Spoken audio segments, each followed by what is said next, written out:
All right, let's talk about fracture toughness. The whole point of introducing this expression, this one here, K equals Y sigma times square root of pi A, is to have this framework where there is a stress intensity factor equal to things that we know about the material, like the flaws present and the stress applied.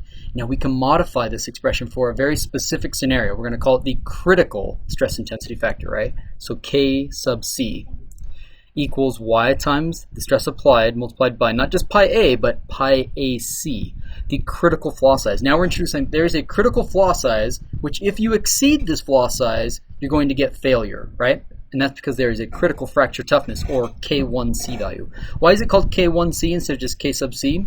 Well, because we're talking about mode 1 of surface crack displacement, right? So that's this scenario right here in A, where it's being pulled up and down and the crack is displacing perpendicular to that, right? So K1C is going to be a critical stress intensity factor. It's a critical multiplier of stress where you get fracture occurring. Now, the way that we use this is in design, right?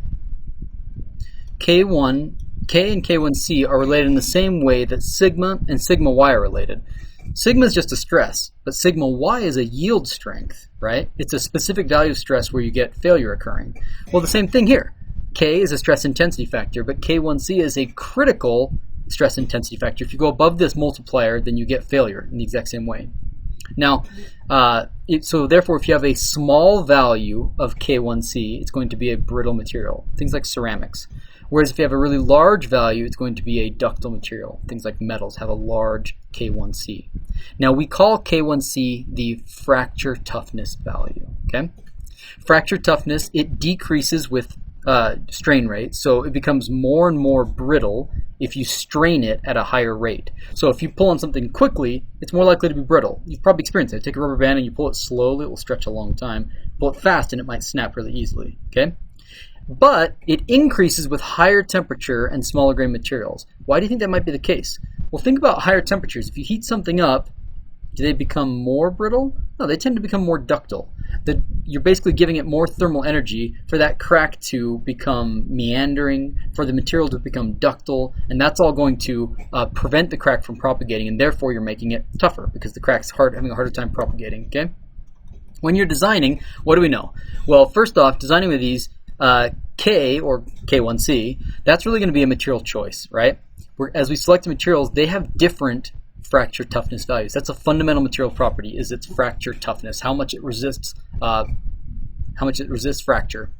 Now, sigma, we can tune sigma by changing the dimensions of the sample. Remember that sigma is equal to force divided by area. So if you're making a sample and you need to keep the stress down to prevent it from fracturing, all you have to do is maybe increase the cross-sectional area so it doesn't achieve such a high stress state. The last thing that we can do is we can look at flaw size A.